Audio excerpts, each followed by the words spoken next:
Fingers crossed. You never know with technology. Oh, it worked. Every week it's always such an adventure to make sure everything's going to work. So I'm so excited about today. I really debated what recipe to make today. I wanted it to be something that could be a fun Valentine's treat with Valentine's Day coming up next week. A fun dessert that you can make for your special someone, or your kids, or your family, or just for yourself like me. And so I debated doing a couple of different desserts, and I decided to remake my eclairs and cream puffs because I haven't made those in quite a long time. So super excited about this. Go ahead and leave me a comment if you are seeing this and hearing this okay, so that I know everything's working. I'm just looking for the comments so that I can respond to everybody. So Joseph, hello, nice to see you again. Oh, volume. I always forget that on my phone.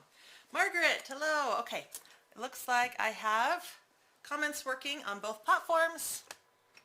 So we are good to go. So we had, I don't know about the rest of you guys, but here in Utah we had a snow day yesterday. Massive amounts of snow. The crazy thing is usually we have a pretty good winter here in Utah, you know, best snow on earth and all that. And we have had a really tame winter this year. I don't even know why I bothered putting my snow tires on, but I did. And yeah, so my kids were home for the day and played outside, which I will never understand because I don't like the cold. Sorry, I'm still getting over that cough that I had last week, so if I stop and cough, I apologize right now. Anyway, I am so excited. The first thing that we're going to do, we're actually going to make quite a few components for this dessert today. We're going to make the cream puffs and the eclairs, the Pate Choux, and then we're going to make the a chocolate pastry cream, and then we're going to make whipped cream that we're going to mix with the chocolate pastry cream. And what that does is that makes oh honey, I have something on my printer, if you could go get that for me. I forgot it, but you can do this first. And that makes a lighter pastry cream, and that's the Eclair filling. And then we're going to make a raspberry whip. Oh, no, what did you do that for? Don't do that. I had it right where I wanted it. Sorry. There.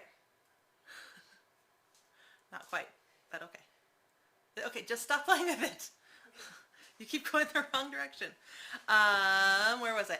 A raspberry whipped cream that is going to be the cream puff filling. So traditionally cream puffs are filled with a whipped cream, and eclairs are filled with a pastry cream or a lightened pastry cream.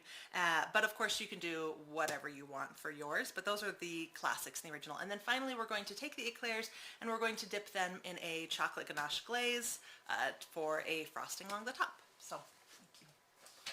So that is the overview of what we're doing today. So the first thing we're going to do is make the Pate Choux pastry dough. It's super easy. A lot of people are really intimidated by this, but there's no reason to be. So let's get started. All right, first thing you want to do is you want to have a cooktop. We're going to add butter to our saucepan. Turn the heat up. We're going to add a little bit of sugar. We're going to add some water. I'm going to add 2 pinches of salt, and oops, I forgot to get the milk out.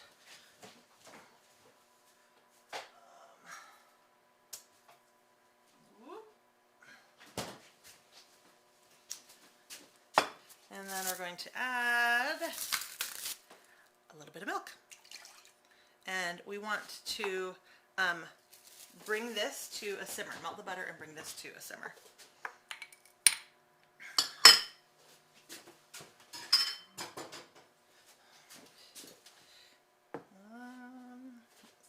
Put that over there. All right, so this should take just half a minute or so. Cedric, new to my channel, thank you so much. So glad you came. Rhonda, hello. Thanks for letting me know everything's working. Carrie Ann, hi. All right.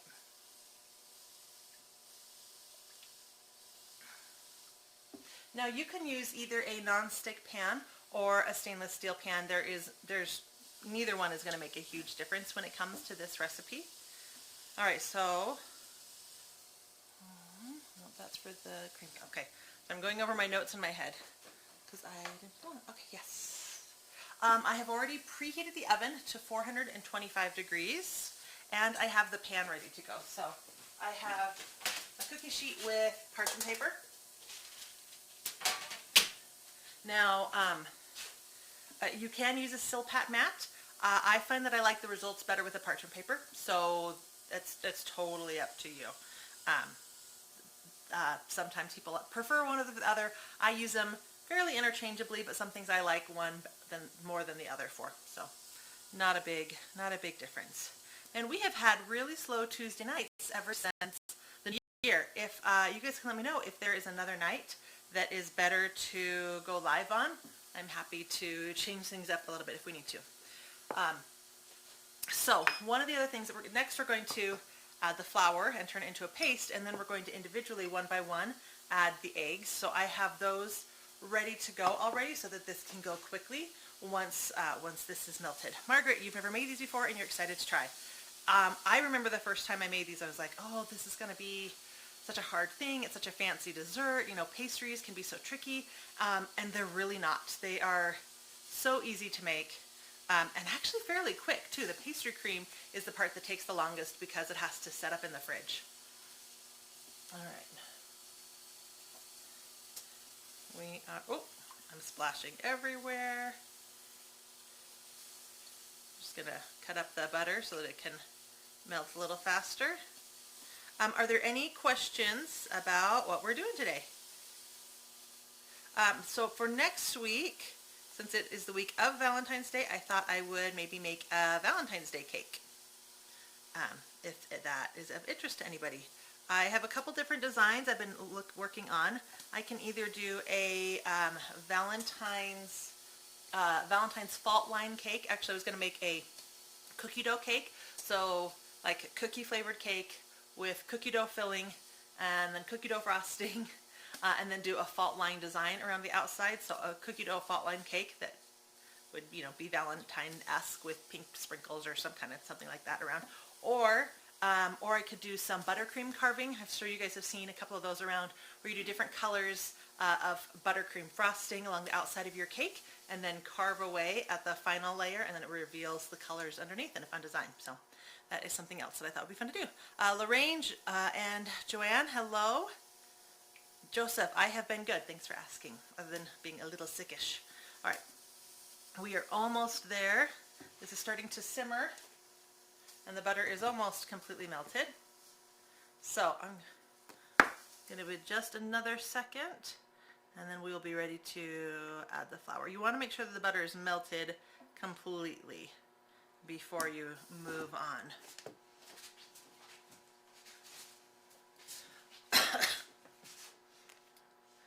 Almost there.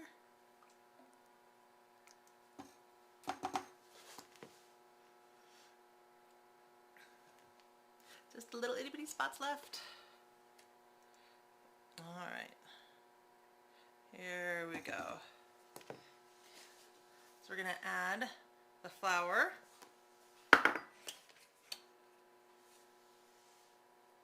And we're going to mix it all together. And we're just going to cook this long enough to get rid of that floury taste.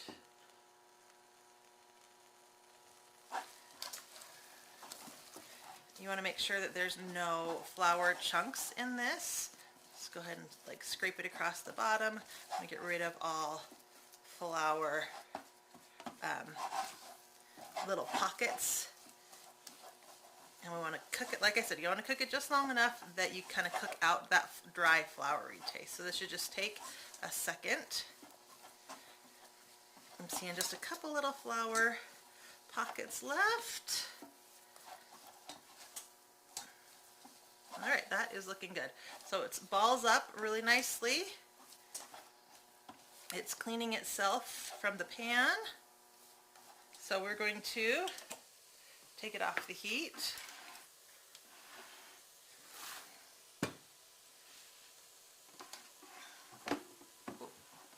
All right, we're going to take this off the heat and we're going to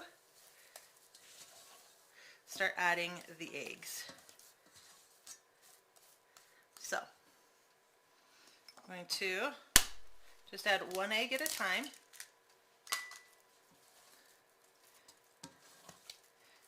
And mix it in. Now because the egg is super liquidy and obviously our Pate Choux is a really thick kind of pasty texture. It's going to take a little bit of work to get this to completely mix in, but you want to make sure that you mix it in completely before you move on to the next thing. Now, see how I'm getting a little bit of white egg chunks?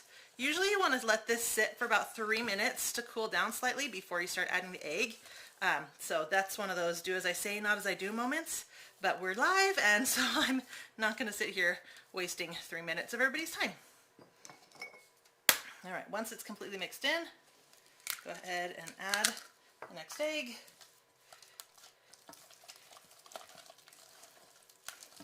Like I said, it's going to kind of separate the dough at first.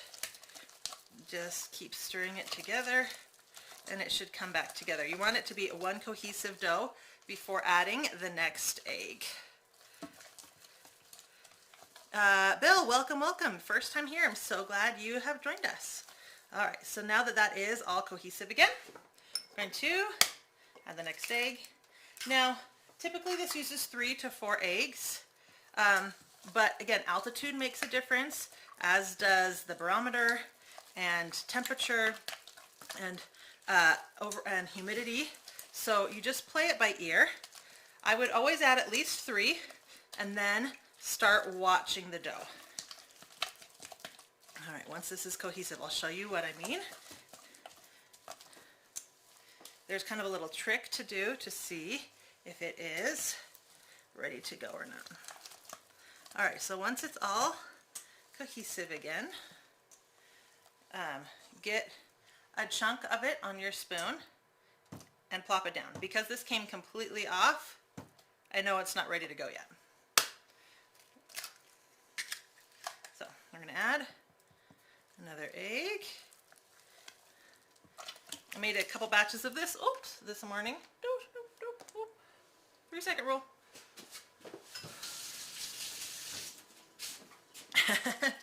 I will say my arm is kind of hurting from all this mixing. I have used a hand mixer for this, but you want to really be careful not to overbeat it.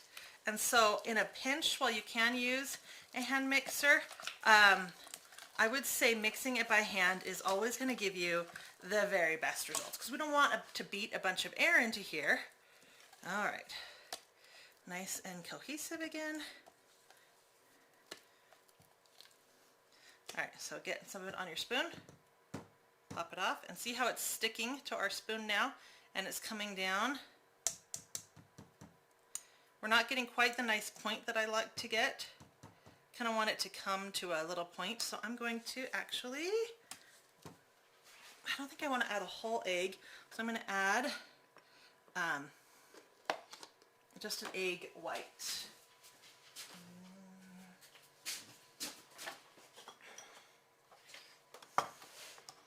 All right.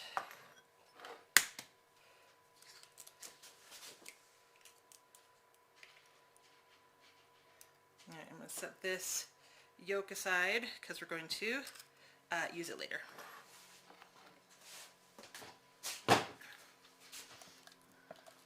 Alright, now give this a stir again until it is nice and cohesive. Oh yeah, this is looking good. So after that third egg, you just kind of want to play it by ear. You want to just see how the dough is responding, seeing the texture that you're getting, and go from there. So this is much more dough-like than before. It was more paste-like, right? All right, so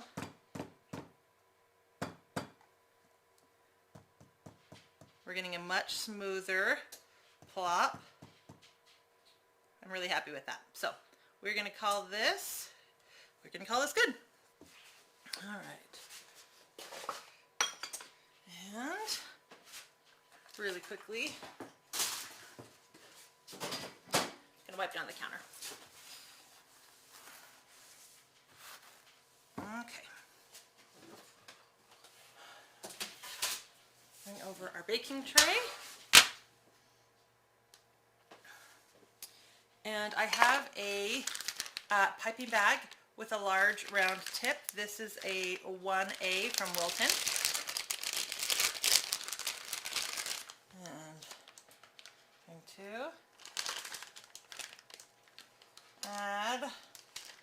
your dough into the bag.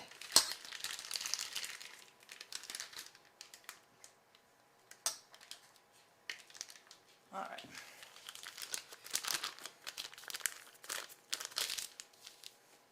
So for eclairs, you want to pipe kind of a thick log like that.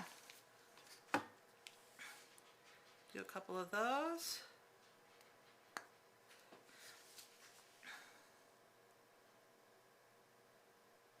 And when I'm done, I stop squeezing and I rub it back along the log so that I don't have a point sticking up.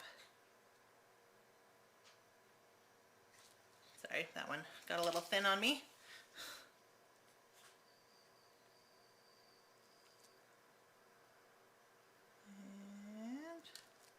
All right, and then for cream puffs, you want to create a round blob, stop squeezing, and circle off, and that will help you avoid a point there as well.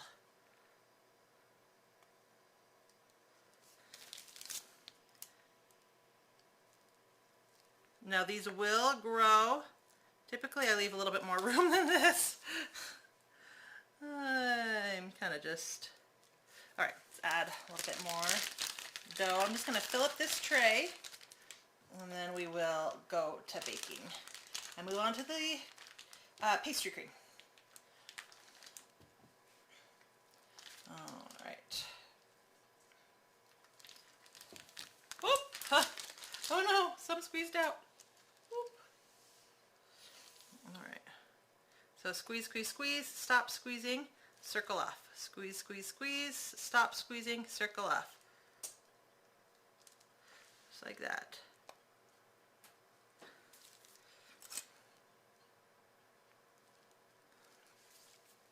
All right, let's finish filling up this tray. Now, depending on how big or how small you want your cream puffs, we'll decide, or your eclairs, we'll decide how big of a ball of dough you squeeze onto your pan. All right, there we go.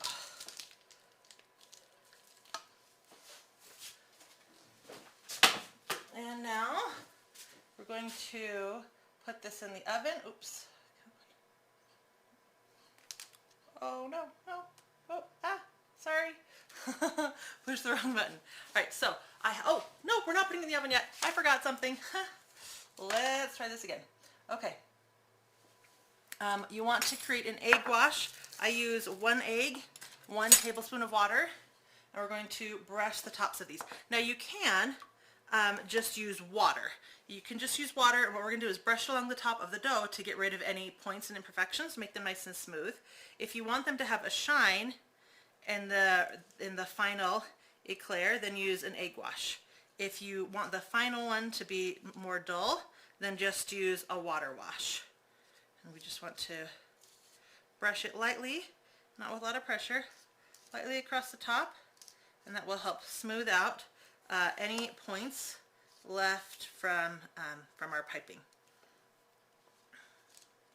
Does that make sense? And water is totally fine to use. Oops. That's what happens when you brush too hard. Don't put too much pressure on it. We don't want to actually like mess up the circle. We just are trying to smooth it out. Like that.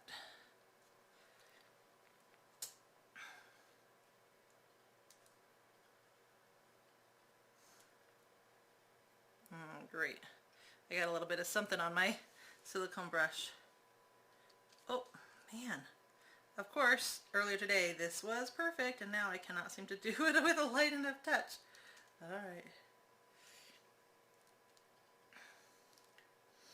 Almost done.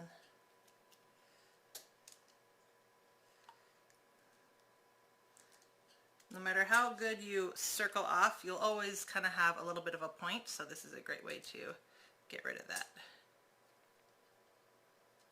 There we go. Okay, now we're going to put these in the oven. So I have the oven set to 425, and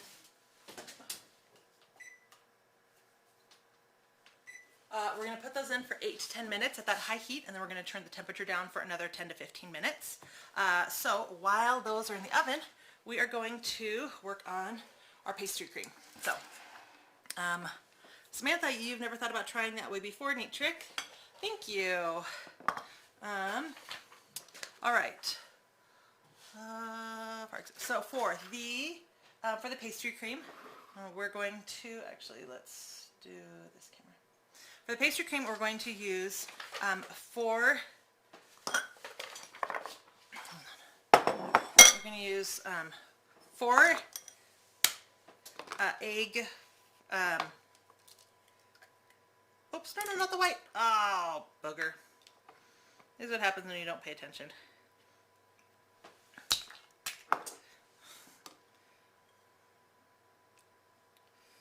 4 egg yolks.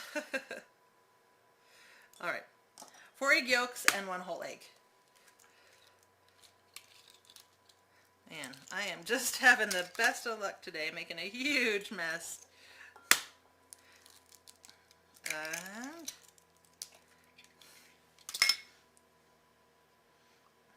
all right, 4 egg yolks and 1 whole egg. There we go.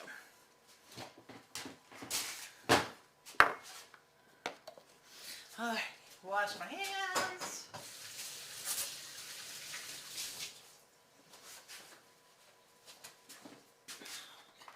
All right, and we're going to add some sugar to this, and we're going to whisk it up. Now it's going to get pretty thick. Just keep working your way through it. We want it to be ribbony. So this is normal that it kind of turns into this big block of egg yolk sugar. Just keep whisking and it'll loosen itself up.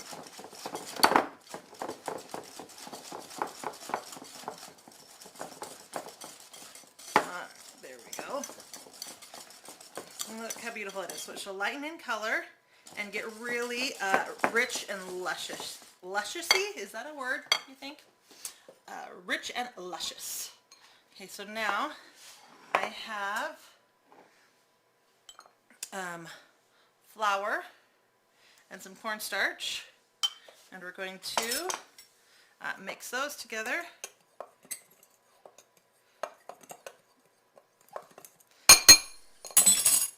And then mix this in with our egg.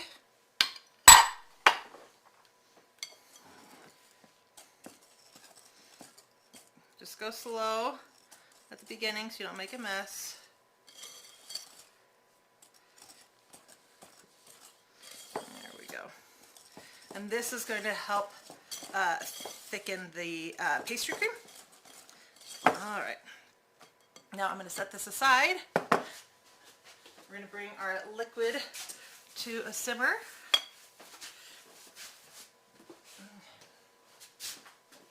So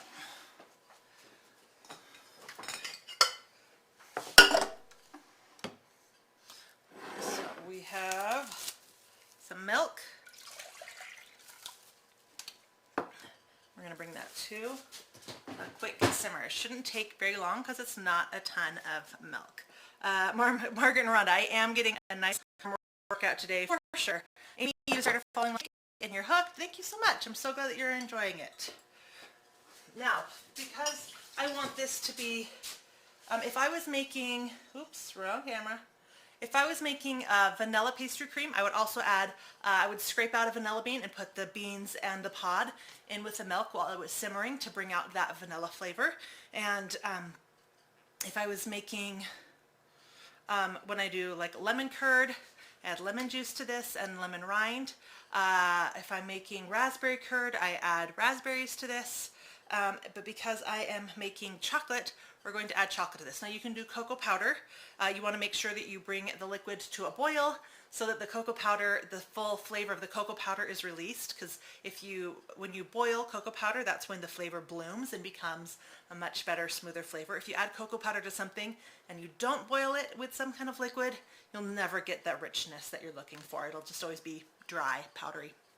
Anyway, I'm using 4 ounces of real chocolate. I'm just gonna wait till this comes to a simmer. Sometimes I'll put the chocolate in with the milk, but I noticed when I was making a batch earlier this morning that the chocolate just kind of,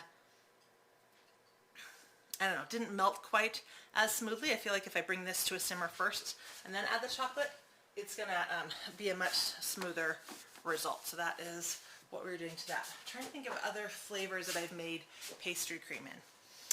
Vanilla and chocolate are of course the basics. This is made very similar to raspberry curd and lemon curd. In those cases, you don't add for the curds, you don't add the cornstarch and flour. But for the pastry creams, you do. But yeah, all flavors are good.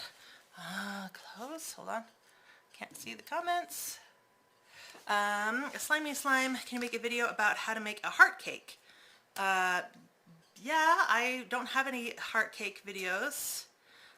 Can you make the dough with some cocoa powder too?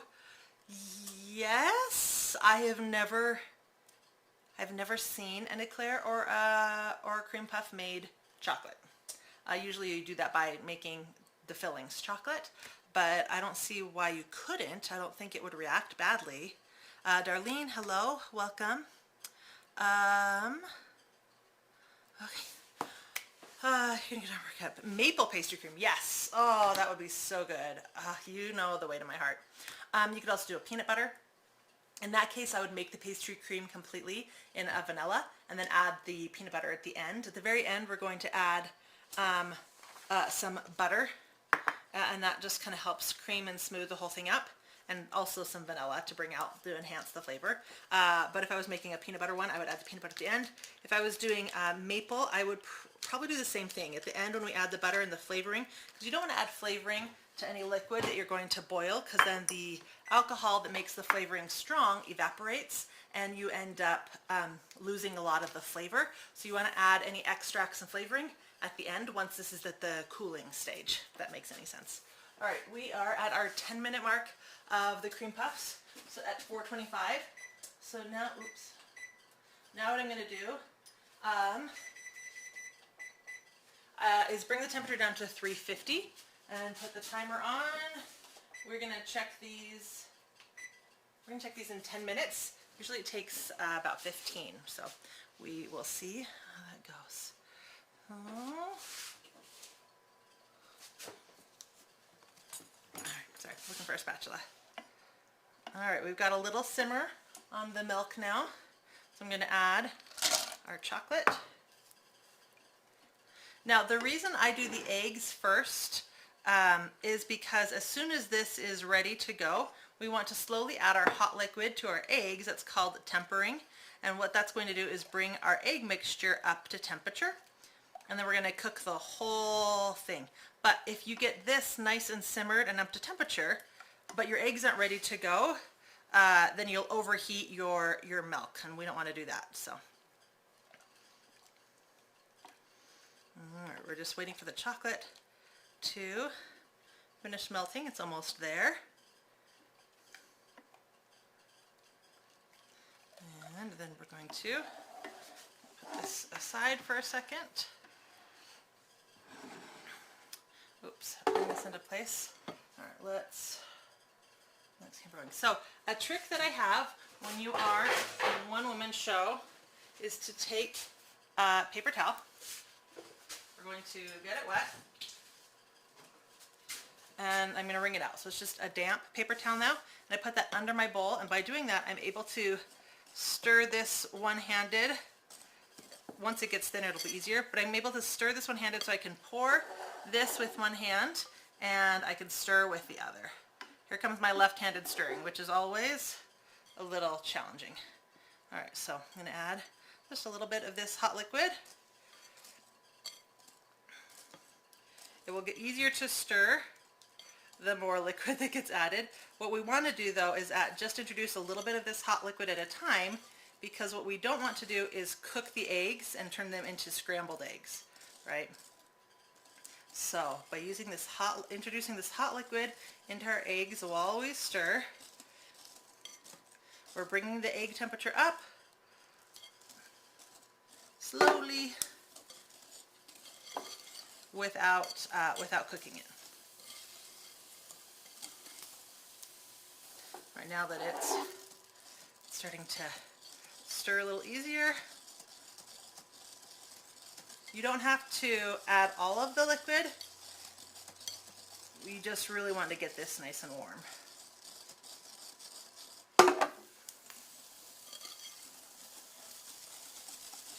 All right, this is nice and smooth now, and we're going to add it back into our pot.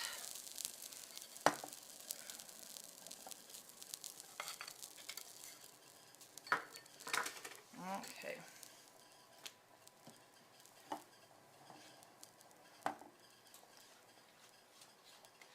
Make sure we scrape all of this goodness, and we don't want to miss anything amazing.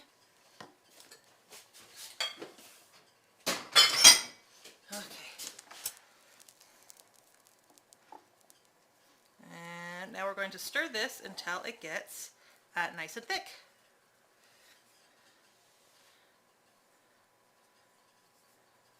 Now what we want this to do is kind of come to a light simmer. We don't, I want to keep stirring though, because I don't want that chocolate to settle along the bottom and to burn. So I want to keep stirring. Joseph, on YouTube, if you open up the description box, the recipe is in there. Or of course you can go over to my blog where I have a printable version of the recipe. Just search for chocolate eclairs on ashleemarie.com. Alright, so this is how you test for thickness. Obviously this is still fairly runny, and when I go to test the spoon, look how all of the liquid just runs right off, right? That is not what we're looking for. What we want is for this to be thick enough that it stays on the spoon. So this will take just a couple of seconds. I'm going to wipe the counter again.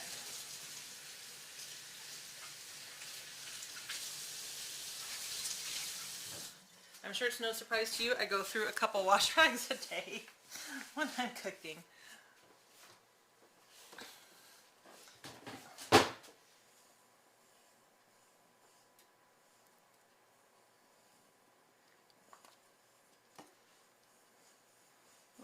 Let's see.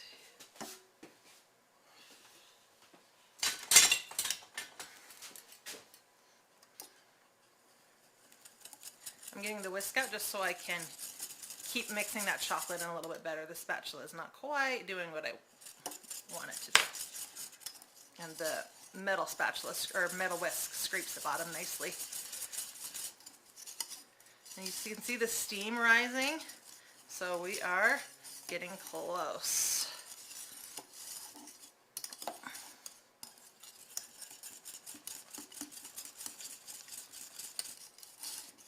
And it's starting to thicken up. You can see the difference that it's starting to make on here. This should just take another minute. All right, so while, oh, I stirred too big.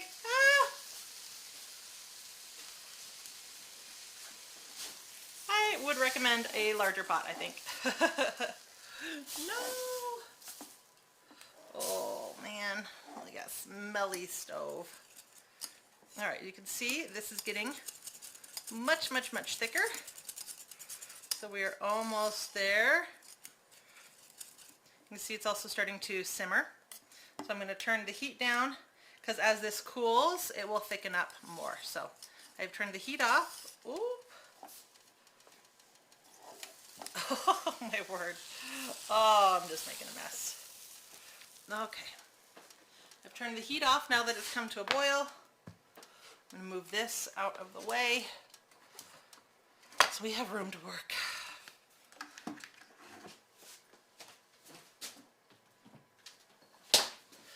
Whew. Okay.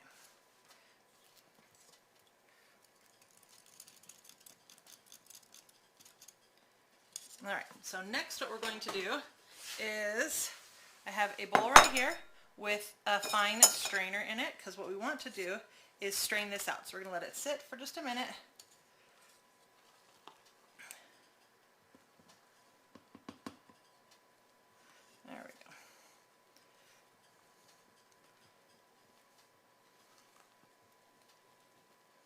It's settling nicely finally. That got really, does not usually happen. I think I had the heat a little. I'm not used to using, I haven't made pastry cream with my counter cooktop before. Alright, so like I said, normally we would let this sit for about 3 minutes, but because we're live, I'm just going to move on. So I'm going to pour all of this thick cream.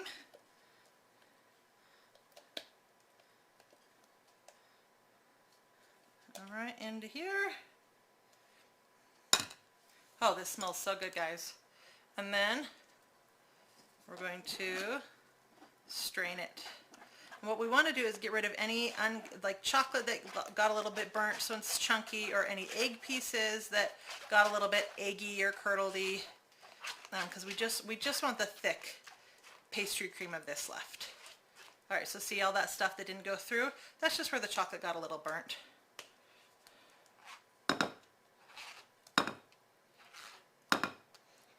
And set this aside.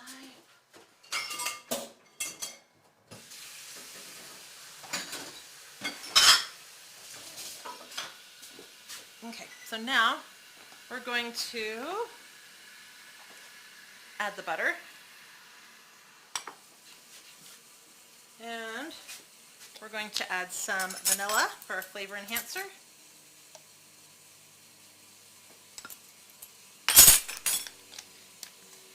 And stir this until the butter is completely melted and mixed in.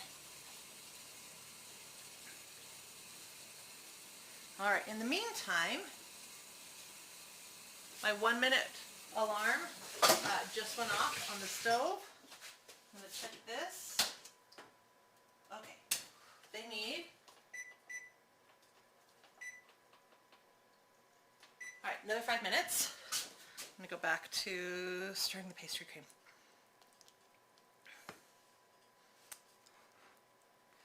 Alright, the butter is still there, but it's almost gone. Well, maybe not almost, not as much as I thought.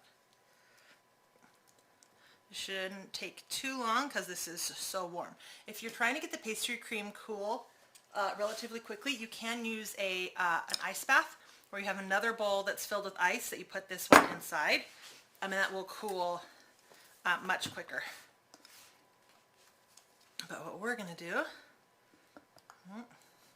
almost.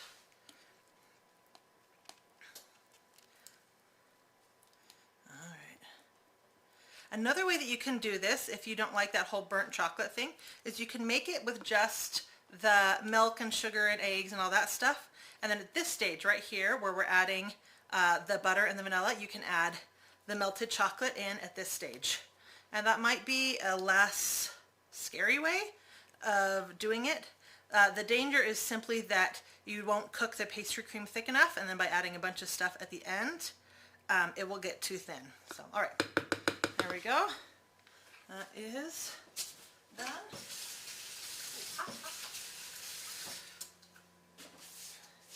And now we want to stick it in the fridge. But first, oops. All right. So first thing you want to do is get plastic wrap. Now if you just put plastic wrap on top like this, you'll still get a skin on top of the pastry. So what you want to do is to actually get this down inside and press it right along the top of your dessert. And that way, after this is cooled, we'll pull the plastic off, and yes, some of the pastry cream will come with it, but you won't develop a skin on top that accidentally gets stirred in later. So it's time for this to go in the fridge.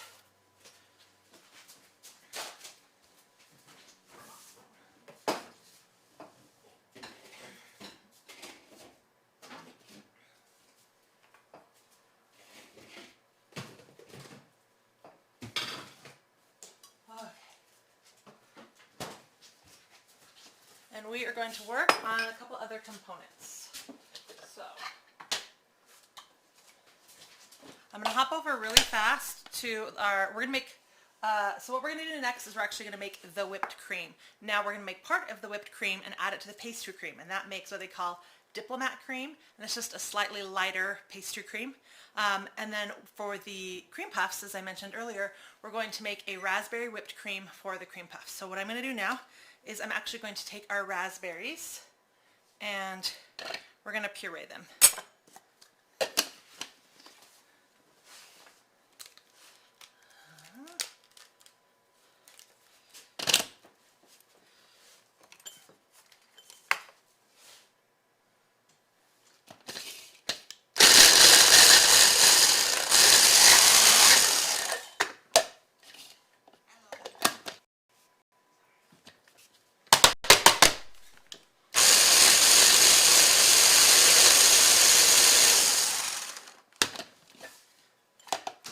Add a little bit of the cream from the whipped cream into this, just to help us loosen it up a little bit.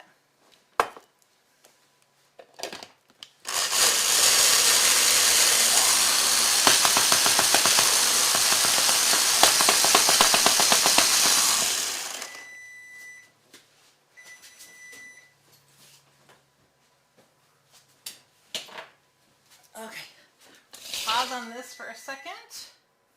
And, oh, where's my iPads?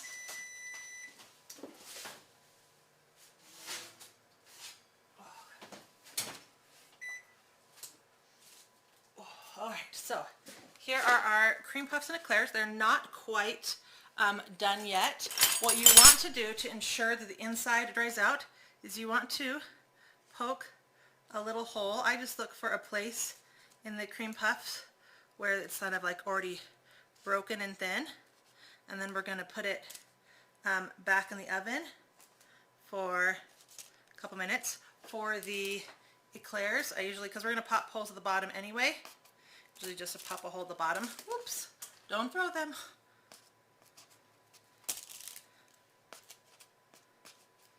Because we're going to pipe the filling in through the bottom anyway. That's where I'm going to put my holes.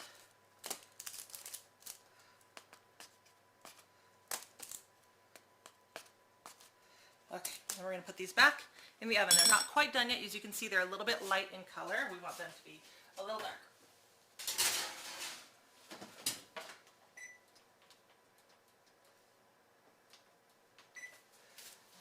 Okay, let's come back to this. Michelle, hi, welcome. Jill, you just bought a new sieve. Oh, I love my sieve. All right. I'm just going to scrape this down. I'm going to do one more quick puree.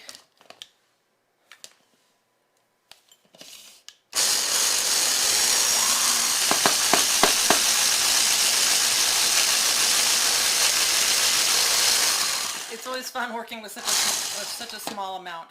It always has its own challenges. All right.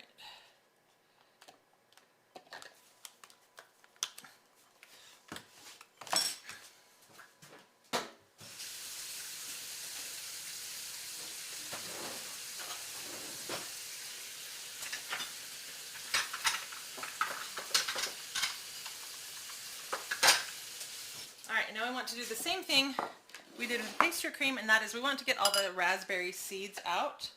So I'm going to scrape this over my little sieve or sieve, I don't know. This is actually one that people use in their sink, but I don't. I use it for food. This has never been, other than being washed, of course, this is not a sink one.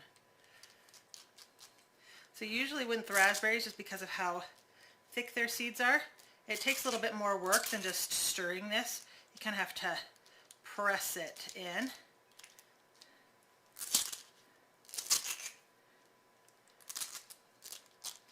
And as the seeds get a little too much, oftentimes you'll have to kind of move those out of the way to get the rest through.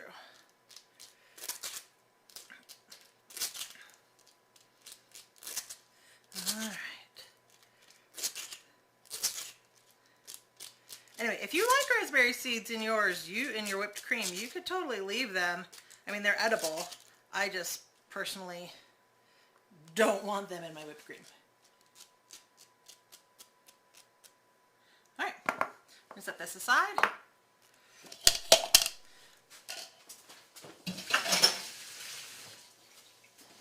And we're going to make our whipped cream now.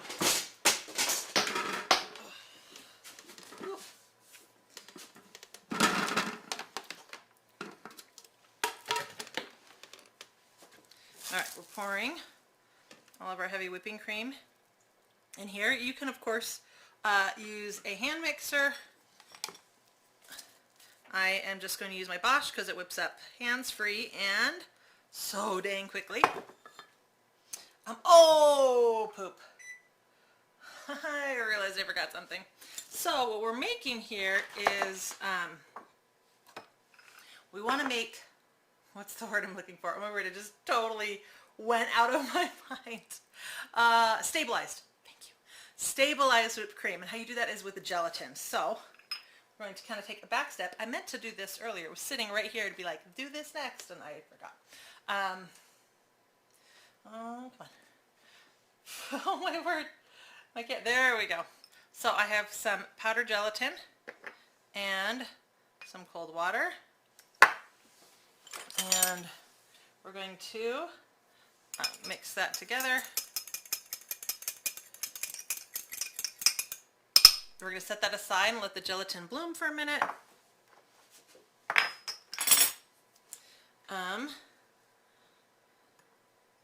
Okay, well usually, because I want to move on. Usually, oh good, we can check on these while that blooms.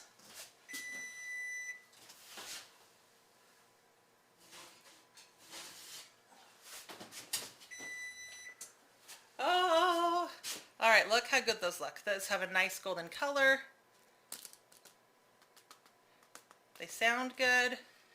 Yes, those look great. So I'm going to set these aside and let them cool completely. You do not,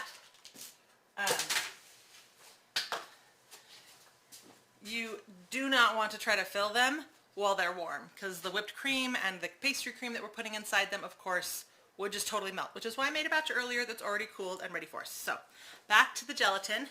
Now that our gelatin is bloomed, we want it to melt.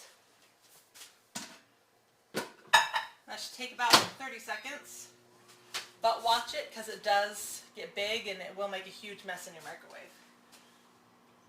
This is how I'm going to get cancer.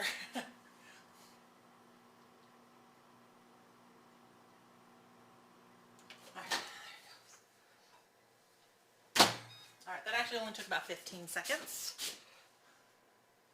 So you can see it's completely melted now. And now we want to let it cool, which is why I meant to make it earlier, because you don't want to pour warm gelatin into our cool whipping cream, right? So I'm actually going to put this in the fridge.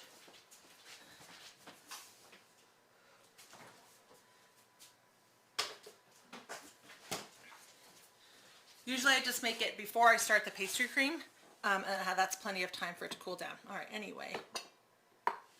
Oh, over here. Couldn't remember where to put the powdered sugar. Okay, so for whipped cream, I used to use granulated sugar, but I actually have switched over to using powdered sugar. It helps stabilize it, and it just whips up better. So I grew up using granular sugar, and you still can, but I've been really happy with the results with powdered sugar. Okay. And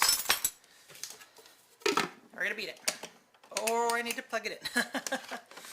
Hold on.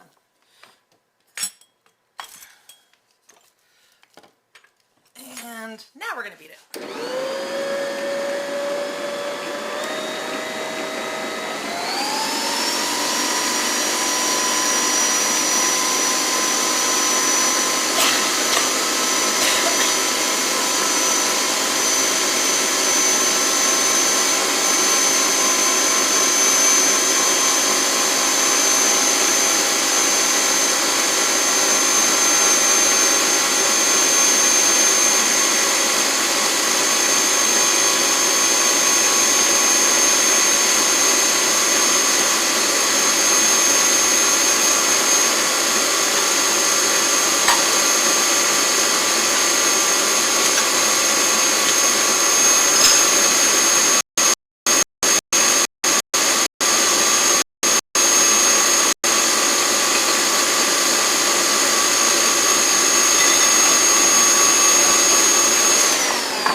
good. All right, when it gets to this point and it's a little bit thick, this is when I taste it. And I do that to see if it needs any more powdered sugar or vanilla. So while this is whipping up, I'm actually going to make the ganache topping for our eclairs. I'm making sure that I have a dish that's long enough to dip the eclairs in. I'm going to add my chocolate wafers to it. And I want to bring this whipping cream to a simmer. You do not want to boil it. If you boil your whipping cream, you will actually have broken ganache, which we don't want. You just want to barely simmer. So I recommend doing it over the stove traditionally. Since this is such a small amount, I am going to do it in the microwave, but I'm going to watch it very carefully. So I'm going to go back to whipping this up while I microwave this. This should take, I'm going to do about 40 seconds, then give it a stir and see how it's doing.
All right, so this is the stage that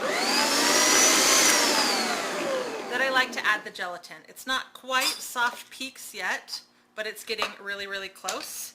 But our gelatin is still a little bit warm, so checking on.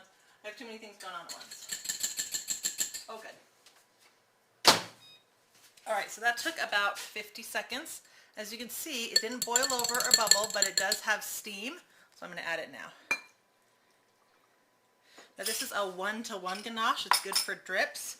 I'm going to give it a little shake just to get all that chocolate down in there. And then a trick that I have is I also am going to put plastic wrap on top of it for the 5 minutes that this is sitting aside.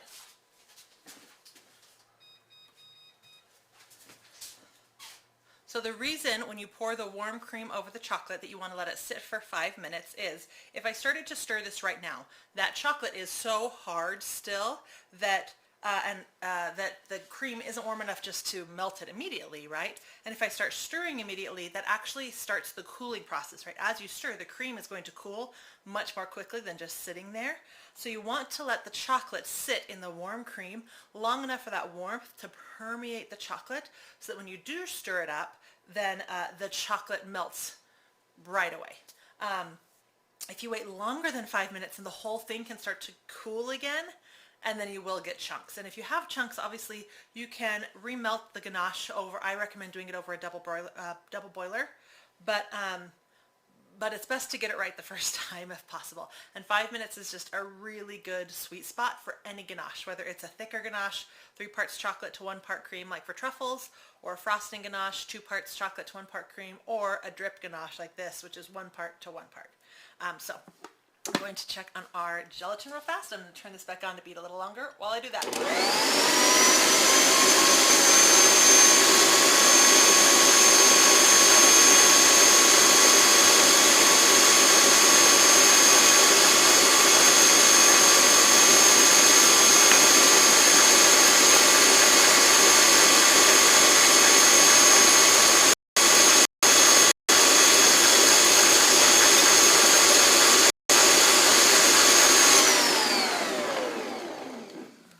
Scrape the sides real good, just make sure that any gelatin chunks get mixed in.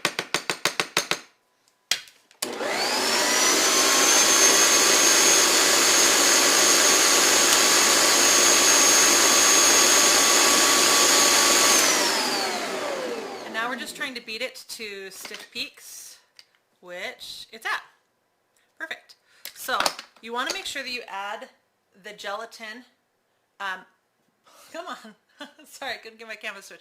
You want to make sure that you add the gelatin before it's a stiff peaks, because if it's already at stiff peaks when you add that liquid gelatin, it's just going to go overly thick, because that gelatin is going to help hold all the air bubbles inside the whipped cream so that the whipped cream doesn't deflate and go back to being a liquid. This stabilized whipped cream will hold for days. I mean, in the fridge, of course, but it will hold its shape. So if you want to have whipped cream that you pipe or that you put on a cake, or that you just want to make early enough to serve with a dessert later, I recommend always stabilizing it. So that's what the gelatin does. So this is at stiff peaks. So what I'm going to do now is, I'm going to take out half of this.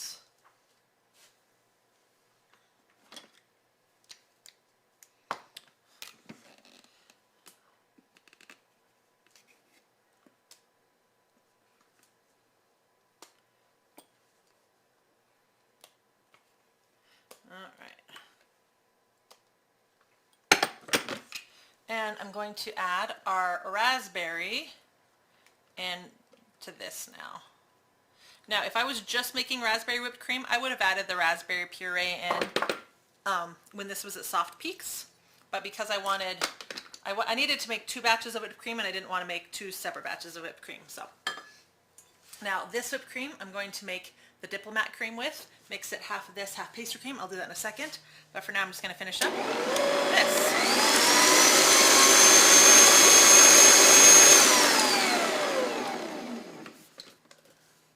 It should just take a little second to whip this all in.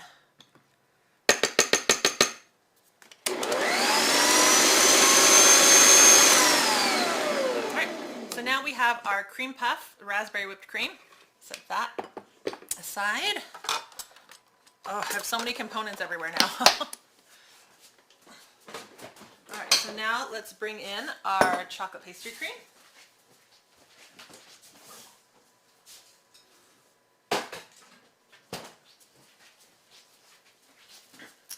This is the pastry cream that I made earlier. Oh man, I was afraid of this. I didn't cook it long enough. So it is a little on the runny side. That's what happens when you're in a hurry to take a shower. Okay, so usually this should be thicker than this. This is a little soupy, so I'm not going to add the whole thing because I don't want to deflate the whipping cream too much.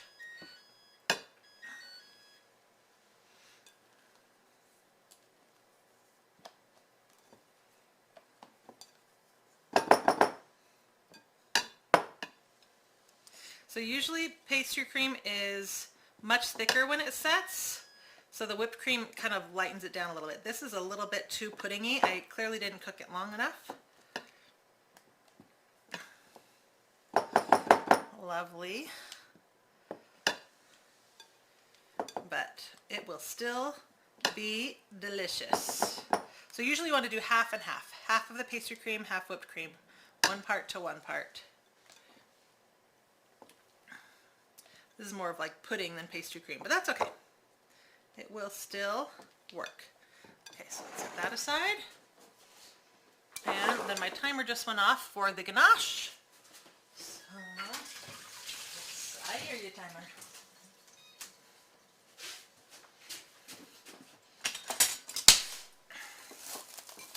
Take the plastic wrap off that. And we're going to stir this up.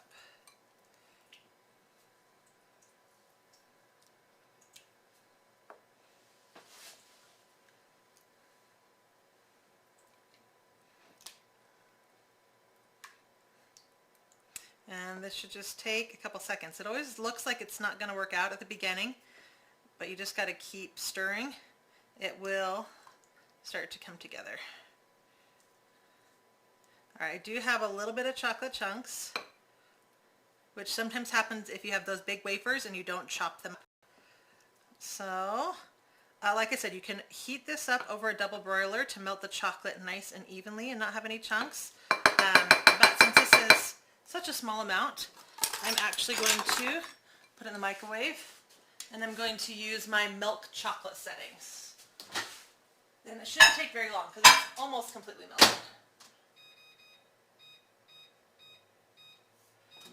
Seems like today's live video, there's a lot going wrong.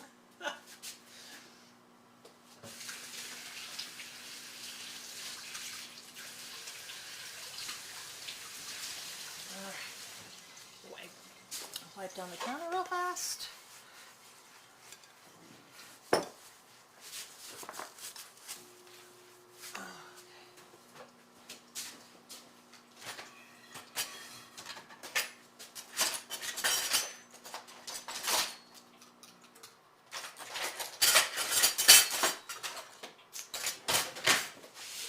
And I just realized I forgot to get my pastry tip.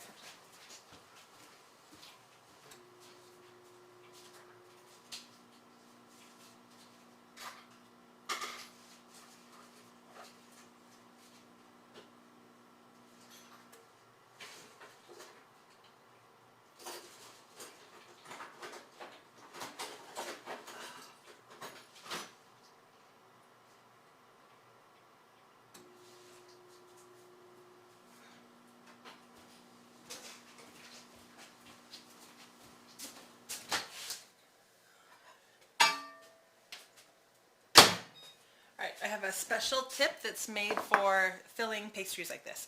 This is tip number 230. It's really, really long and narrow with a very small top that kind of is angled so it can poke through a little bit easier.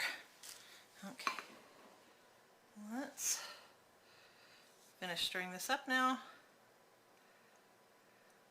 The only negative to doing it this way, to having to microwave after the fact, is that you've reheated that cream, and so it's going to take a little bit longer to cool down. So I don't like doing that. I prefer that the cream and chocolate just work together, but that's okay.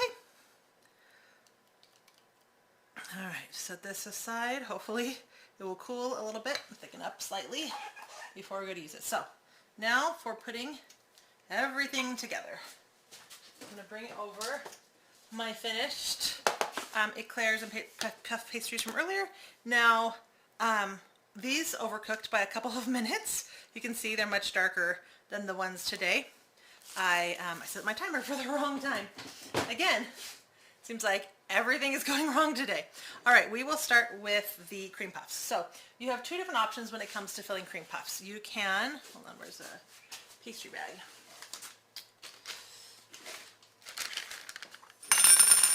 You can, hold on,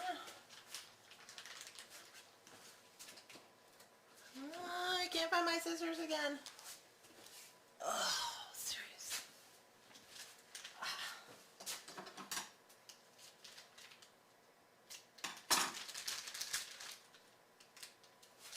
Okay, you can pipe the fill, you can, it'll be easier to show than explain. All right, you can take it and put the tip right inside and fill up your pastry that way and leave them as a ball, or you can cut them in half and pipe them with filling this way. So there is no right or wrong. Both work just fine. I would use a different piping tip for that. Get another piping bag.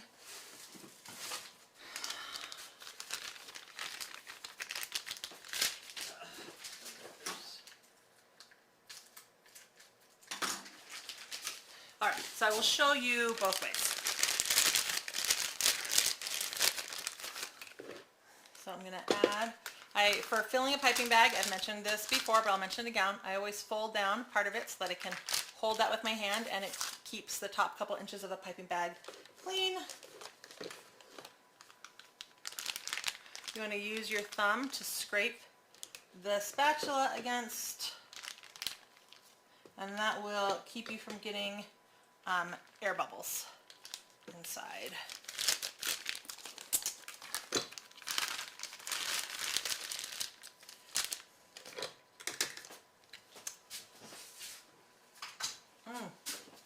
open. I love flavored whipped creams. I got a comment. Oh, now I have a cough. I got a comment on my blog last week on my maple bacon cheesecake. And the person said that they made whipped cream to go on top of the maple bacon cheesecake. But they made liquid smoke whipped cream. They use liquid smoke for flavoring. I have been dying to try it ever since they told me about it. Like, it just sounds amazing. Okay. So, close up your piping bag, hold it between your hand and thumb, and twist it and pinch the twinge. That makes it so as you squeeze, nothing goes out this way, it all comes out the front. So,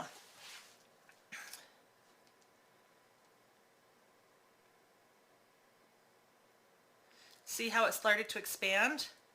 That's how I know it's done. Now usually I would, if I'm going to put a hole in the top like that, I would also add some kind of frosting to these. Your other option, of course, is to put a hole in the bottom or to put a hole in the side.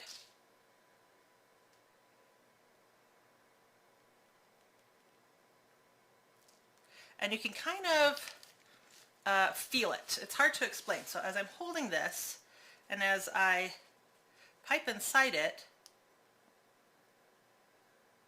when it starts to get full, I can feel the difference in the cream puff.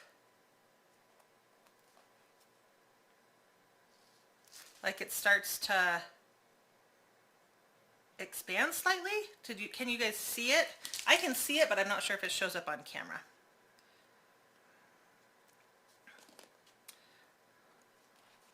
All right, we'll try to get closer, see if you guys can see it.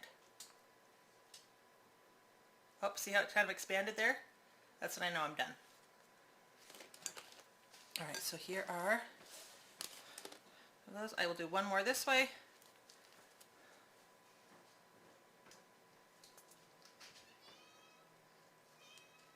Okay, so then the other way that we talked about is opening it up like this. I like to use a star tip in this case. And then just close it like that. I like to use a star tip so you can kind of see some texture. Oop, that's a filled one.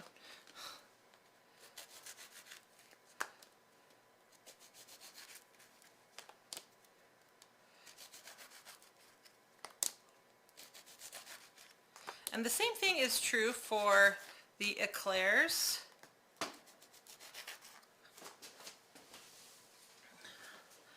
2, 3, 4, 5, 6, 7. I'm going to do one more this way.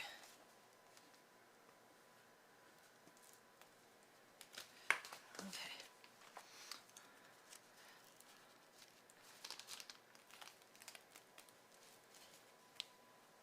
And I like to fill them enough this sandwiched way. And you can cut them all the way through too if you want. I kind of like them like shells like this. I overfill it so that they don't close all the way. I feel like that looks better.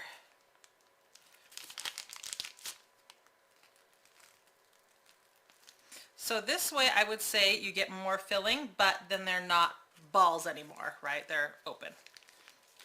So it's a personal choice. They both work.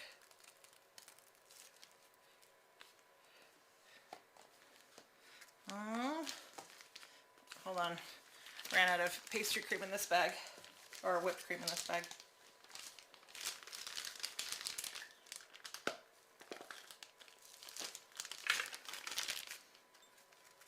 All right, just a couple more.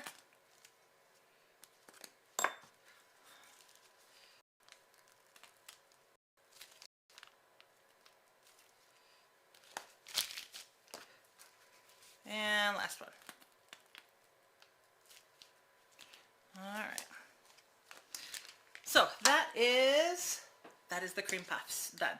So now we're going to work on the eclairs. Now again, you can cut the eclairs open like we did with the cream puffs, but that is pretty untraditional.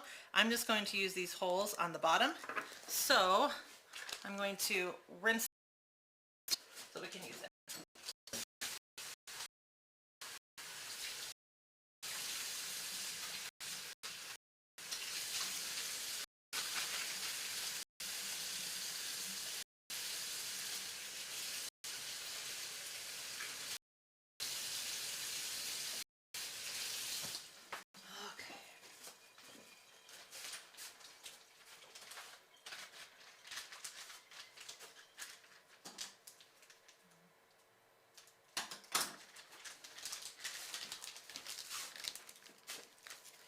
I might have cut this bag down a little bit. Okay, so I'm going to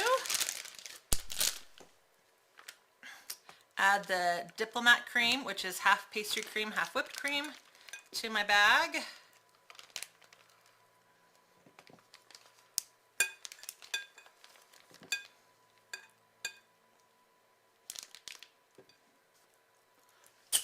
That tastes so good.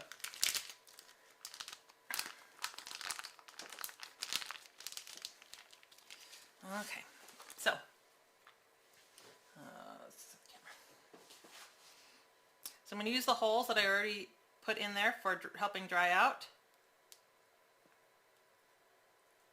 And again, you can kind of feel it as it fills in.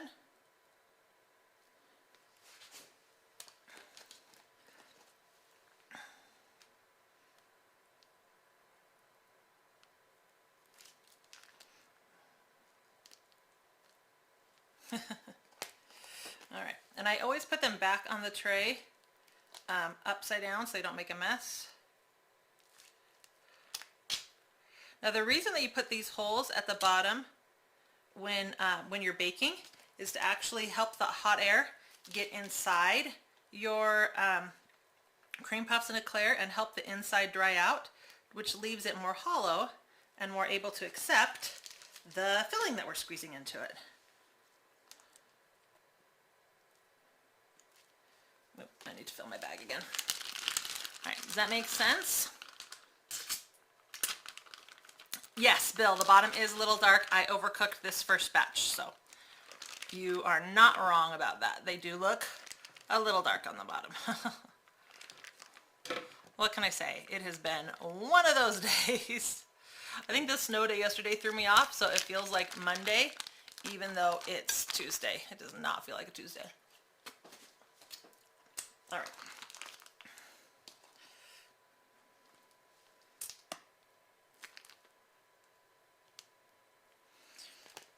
All right, just a couple left.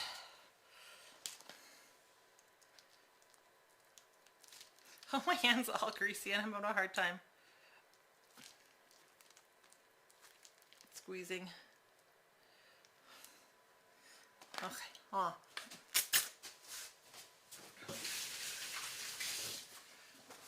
You want to keep your hands and the bags clean because it's really hard to pipe when your bag gets greasy. All right, almost done.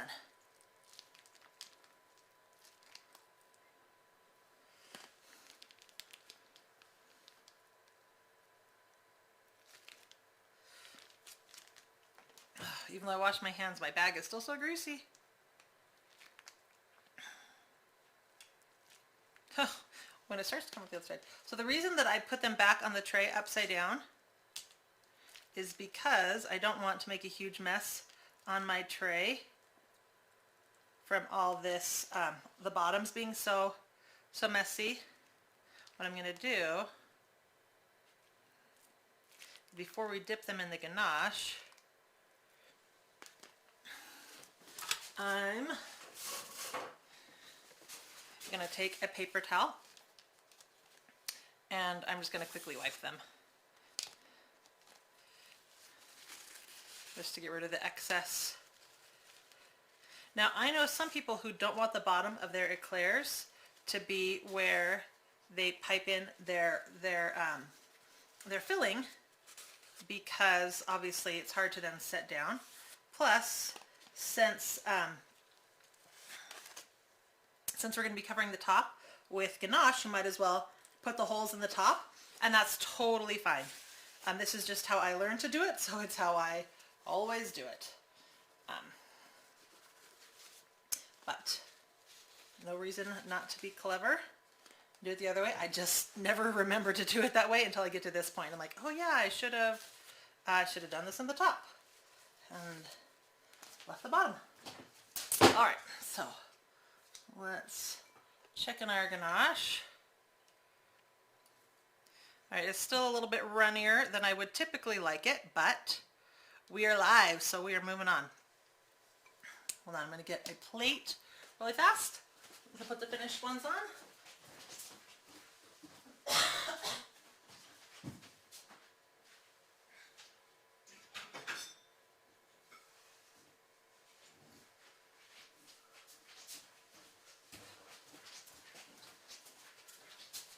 Okay, got the pretty plate.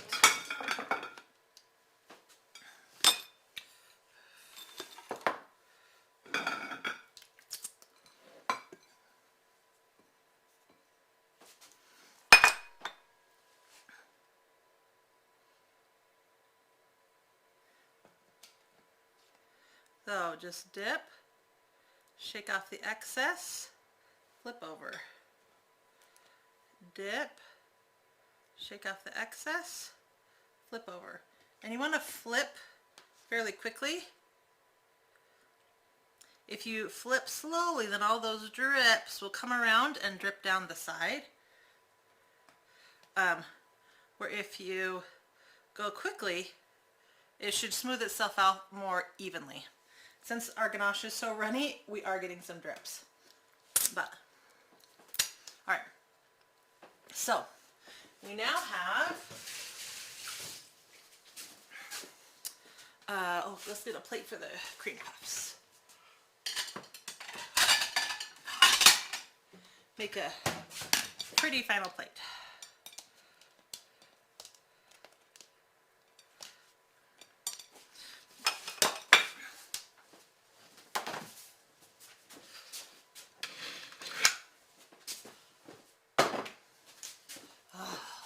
Move everything out of the way.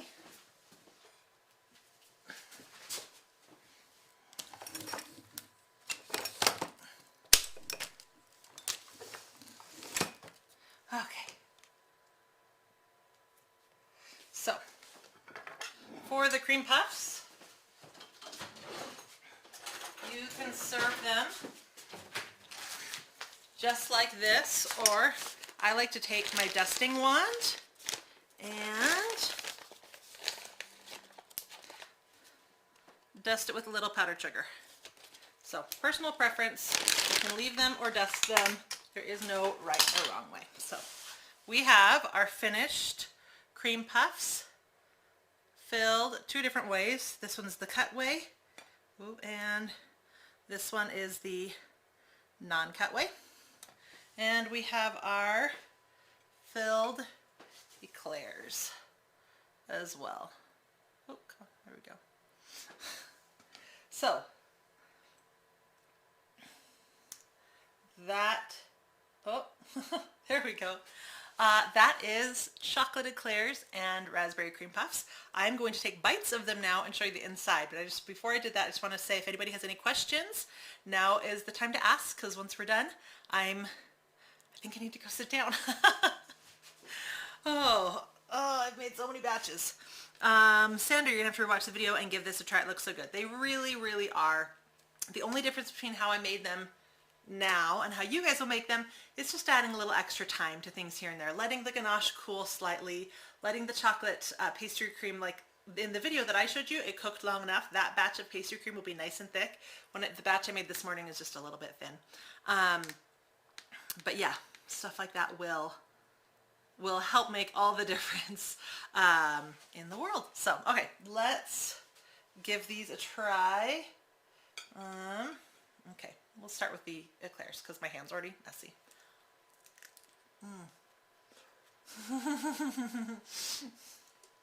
Oh, so good. Well, I definitely filled them enough.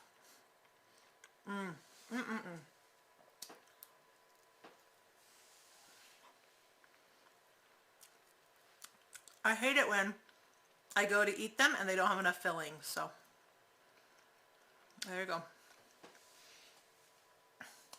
Sometimes I find that the eclairs don't have enough filling in the middle because we just did the 2 holes. You can always do a 3rd hole if you want, but I just find by angling, when I put the tip in to fill it, if I just angle the tip a little bit before bringing it back, it usually fills in the center just fine, and then you don't have to worry about too many holes underneath.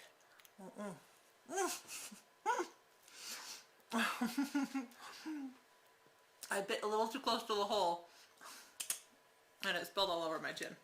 Alright. It's not as thick as I like it, but it sure is good.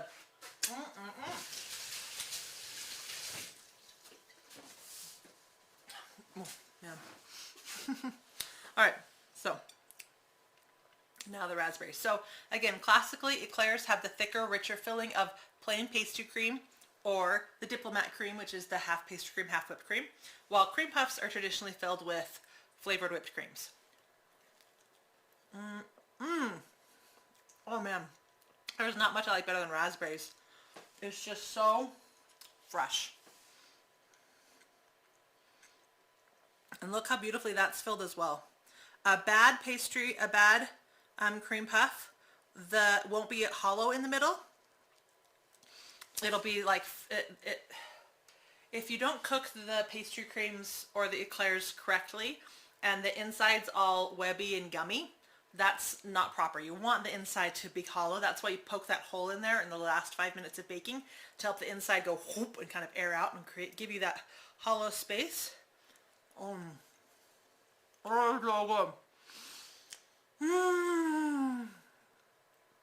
Seriously, this is my dinner and lunch and second dinner and dessert. So good. I always forget to eat during the day when I'm working on stuff like this. So by the time we get to the end of the video, I'm starving. So anyway, all right, that, oh, so good. That is everything. Chocolate eclairs and raspberry cream puffs. Hope you guys enjoyed this video. Next week I will be making a Valentine's cake. So don't forget to join me for that. Tuesday, 6:30 Eastern, 3:30 Pacific. And I will stay on for just a couple minutes and answer any questions or comments that there are. And thank you so much for joining us. Awesome tutorial. Have to try these, Cheryl, if you do try them, or anybody else if you try them.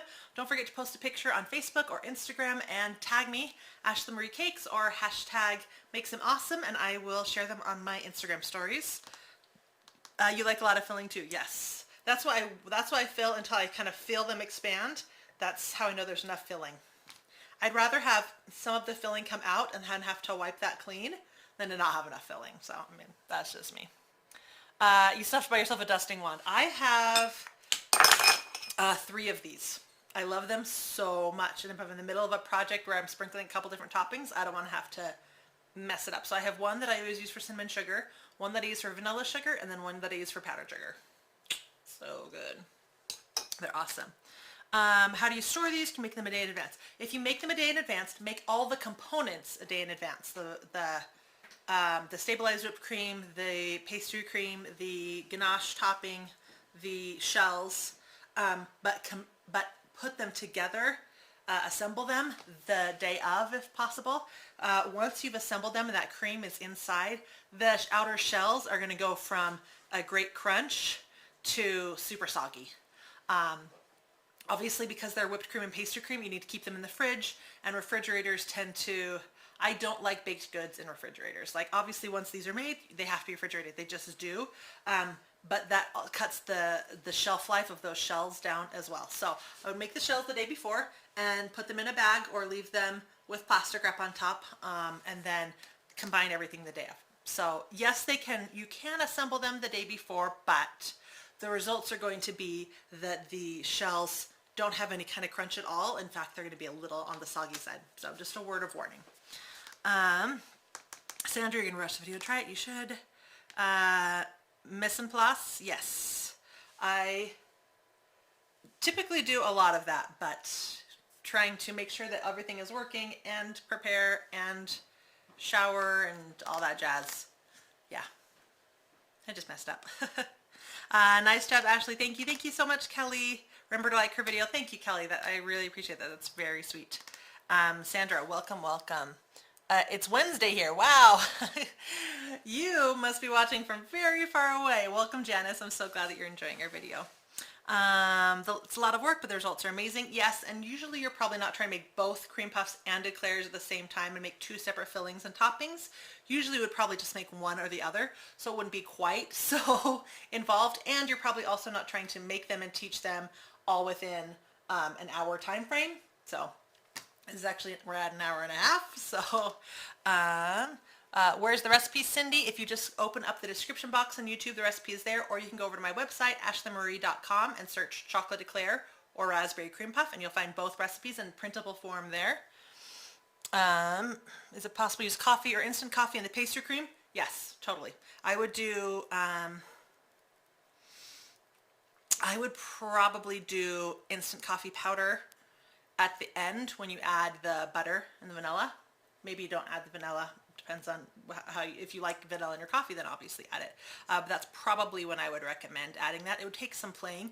You could potentially do it when you're heating up the milk and cream as well. I just haven't tried it, and I despise the smell of coffee, so I won't be trying it, but you can try it and let me know if either of those ideas work. This looks amazing. Thank you so much, Bill. All right, I think I'm caught up over there. Australia. Oh, my mom and dad are going to Australia for 14 days for a 2-week-long cruise, and I am so jealous. They leave on Valentine's Day, and they come back 2 weeks later, and they invited me to come as their third wheel. This oldest single daughter, right? They invited me to come, but I just can't be away from my kids for 2 weeks straight. It is like my dream trip. I'm so jealous. I would go for the 2-week cruise and then stay another week if I could. But yeah, I only have a 2 weeks time period away from my kids in the summer, which is winter for you. And so probably not the best time to go, I would assume. But Australia is on my top of my list for places to visit. That and Scotland. Let's see. We all have those days. Yes, right. Enjoy my enjoying it. Thank you, Rhonda. I have had I've had comments.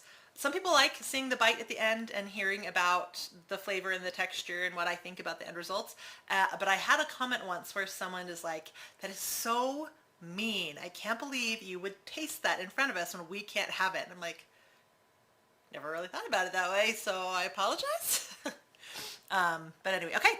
I think I'm all caught up in comments. Thank you guys so much for joining me again. I really enjoy these Tuesdays sharing with you. Again, next week I will be doing a Valentine's cake of some kind, a Valentine's inspired cake. Yeah. Anyway, thank you so much, and I will see you next week. Have a wonderful week and weekend.